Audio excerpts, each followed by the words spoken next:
Timothy and Lindsey just asked me to do two things before we start. One, no phones if we could for the ceremony. And the second thing they asked me for all of this, the only thing they asked me to do for this whole ceremony was just make sure everyone sits down. So I'm good. So far, so good. I did everything they asked of me, so everything from here on is smooth sailing. For those who don't know me, my name is Dan. I am Timothy's younger brother. I'm super excited and honored to be up here. It's really special. I'm rattled, I'm nervous. I told everyone last night how nervous I am, but I'm still really happy to be up here. This is awesome. And my second reminder for everyone too is today's a celebration, so do not forget, when I'm speaking, feel free to clap, laugh.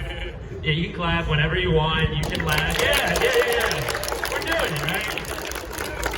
Yeah, so it's a celebration, so don't be scared. I know weddings can be super formal, and don't be scared to just relax, have fun. We're here to celebrate, right? So especially for you two, me as well, we're here to celebrate your love. And when it comes to weddings, I think I can tend to act very selfishly when it comes to weddings, and I think a lot of people might be able to relate here. From the moment you get your invite, it's a lot of I thoughts, a lot of me thoughts. You're thinking about taking PTO, flying to Cleveland, or you have to pay for a hotel in Cleveland and fly to Cleveland. Right? You're just worried about all these things with money and work. And then when you get here, you're thinking, how long is the ceremony going to be? When is it over? When can I get a drink, right? But they're very natural thoughts because these are my thoughts, they come from me, right? Maybe it's a wedding in September, you're worried about your college football team, right? You just want to watch a game. But the reality is, right, not that these thoughts are inherently bad, but we're here to celebrate them. We're here to celebrate their love. That is what brought all of us here, is their commitment and their love for each other, right? So trying to get out of our heads and kind of into the moment, I'm going to do a little meditation with everyone. And I know that might sound a little foreign, crazy to a couple people. Just bear with me. Just appreciate you all kind of participate in this. And it's for you two, especially to kind of breathe in and lock into the moment, all right? So I'm just going to ask everyone to close your eyes. And if you're not comfortable with that, just have a soft gaze at the ground. My eyes are open, so I'm watching all of you. So if your eyes are open, you're seeing me. Just have a soft gaze at the ground if you're not comfortable with that. And just breathing in through your nose and out through your mouth. Noticing any points of contact. Noticing your butt on the chair and your feet on the ground. Any sounds, maybe the blooming. But just remembering breathing in through your nose, out through your mouth. And while you continue to breathe in and out through your nose and mouth, just remember that love brought us here. And breathe in lots of love in and lots of love out. And while you continue to breathe, continue to stay present. So I ask everyone to set one intention for the day. And that can be anything from trying to be present to wanting to have fun. Just set an intention for the day while continuing to breathe.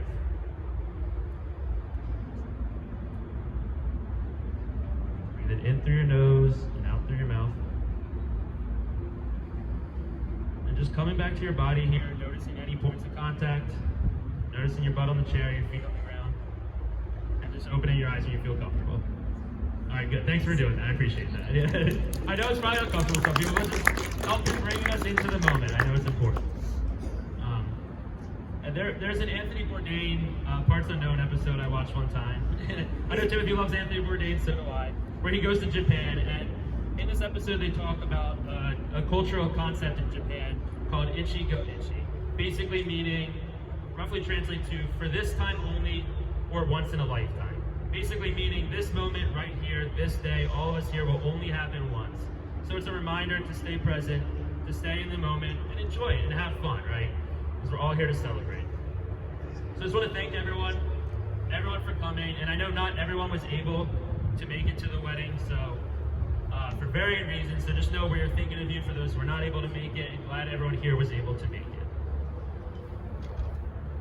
And in weddings, I feel like a lot of times the officiant will talk about sacrifice in marriage. And while it's probably true that there is a lot of sacrifice, to me sacrifice feels like it has some sort of negative connotation to it, like you're losing something. And there's a little bit of a reframe I want to try to do here with it. I think this is like a motivational quote, but basically it is, you don't have to, you get to, right? basically, if you can translate to that in marriage, right, you don't have to do something, you get to. And if we use an example here, maybe on Thursdays, Timothy golfs with his friends, right? Lindsey's sick here, right? So he tells his friends, I have to stay home and cook for Lindsey and care for her, right? I have to. But the reality is you get to. You get to have someone you love, that you want to care for, you get to care for, you get to have a home where you relax and spend time with her. So you don't have to do these things, you get to. It's a privilege. And I think that's super special. And if we use another example, maybe for Lindsey here, right? Lindsey's at work, her boss says, what are you doing this weekend? And Lindsey says, I have to take a 5 a.m. Spirit flight to Philly to see the Phillies play the Mets, right? They do that, right? Like, that one's much harder to rephrase. It's like, that's crazy that they do that for a Phillies game. But the reality is, like, she doesn't have to, she gets to. You get to spend, you're gonna eat crab fries and have a Miller Lite, like, it's not so bad.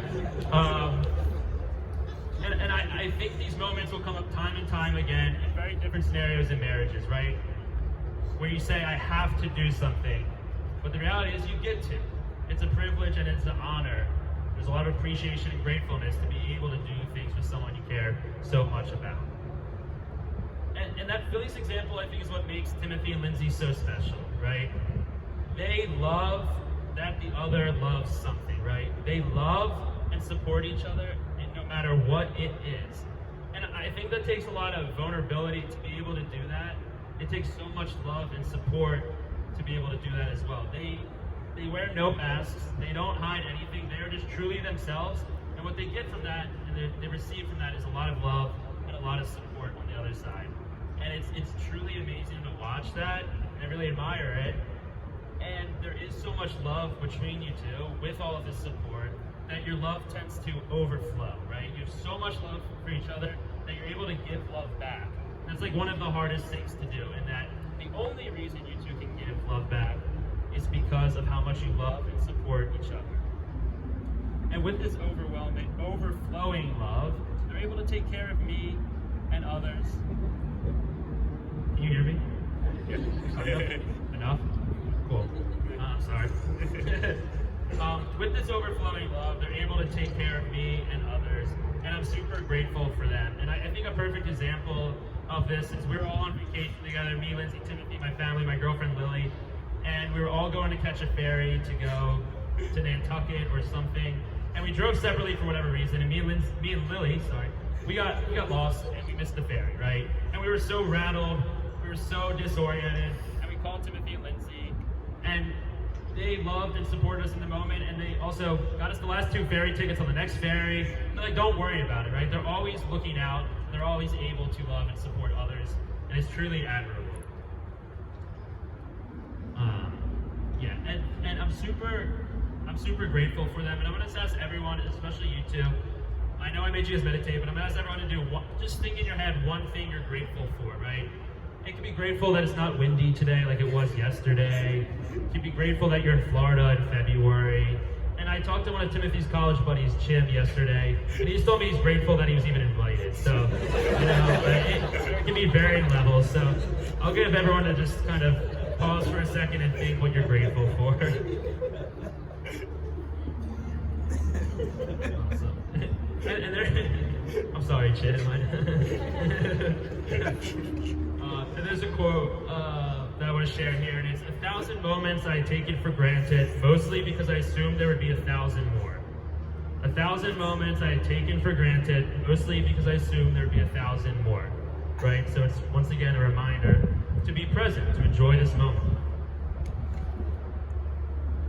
And I did a lot of research for officiating this, and read a lot of very official officiant scripts. I'm not the most formal officiant ever. And, I know the reality is I don't have a lot of cliche love stories about Timothy and Lindsey, and I'm not going to tell the story about how they met. But what I do know is the few moments I get to spend with them every year, and the impact it has on me. I'm only able to see them a couple times a year because I don't live in Orlando, but maybe I will one day. Maybe I'll enjoy the warm. But when I do see them, they have such an impact on me, and I'm so proud of them, and I look up to them in the relationship a lot.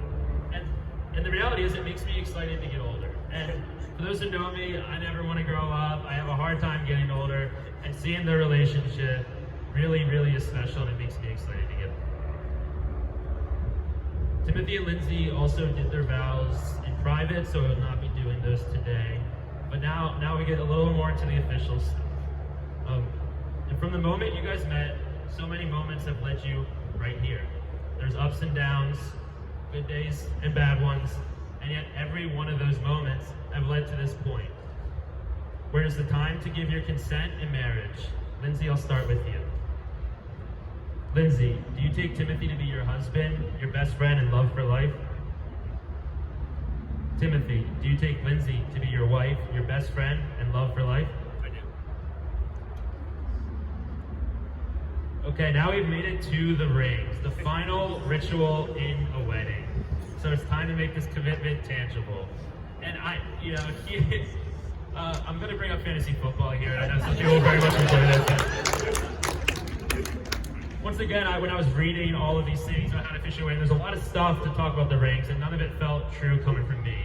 And I'm not married, never wore a ring, but there is one ring I've worn, and it's our fantasy football ring. And it's not even for the championship, it's for winning the loser's bracket. So it's really not a special ring.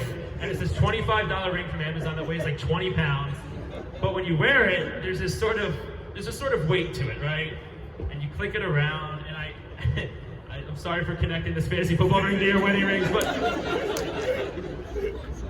the reality is when you wear that ring, it's a reminder of that fantasy football season, right? But when I thought of the wedding rings, to me, the wedding ring is a reminder of who's on the other side. So when you grab a glass and you hear the clink, or the light shines on this ring, or you hit it on a door, or whatever it is, that moment when you see it, feel it, or whatever, it's a reminder that someone's on the other side of that ring who loves you, cares about you, and supports you no matter what. So on a good day when you see this ring, on a bad day when you see this ring, you know someone on the other side supports you with complete, unconditional love and will be there for you no matter what. So on those good days you're reminded of it, and even on those bad days you're reminded of that as well. All right, James, may we please have the rings for Lindsey and Timothy?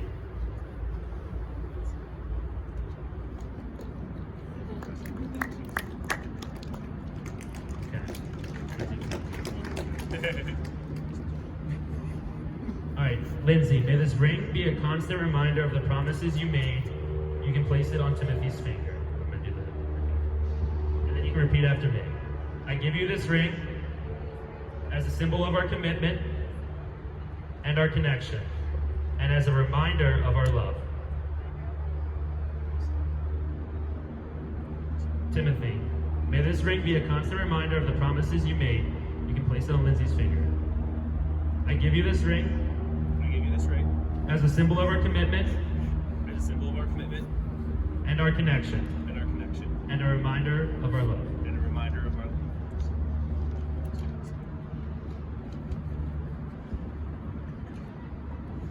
All right, the ring exchange is complete. I think the Blue Man Group is playing behind me. It's really cool.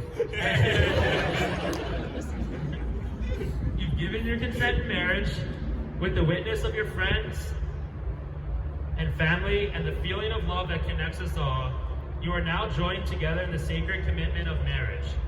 I hope you both enjoy this moment, enjoy today, and never forget how special today is. I hope you continue to support each other and appreciate and stay grateful for this connection you built together. May your life flourish as you continue on this journey of life hand in hand. This is the line I was very excited to do as I'm an official officiant here. But by the power vested in me, oh,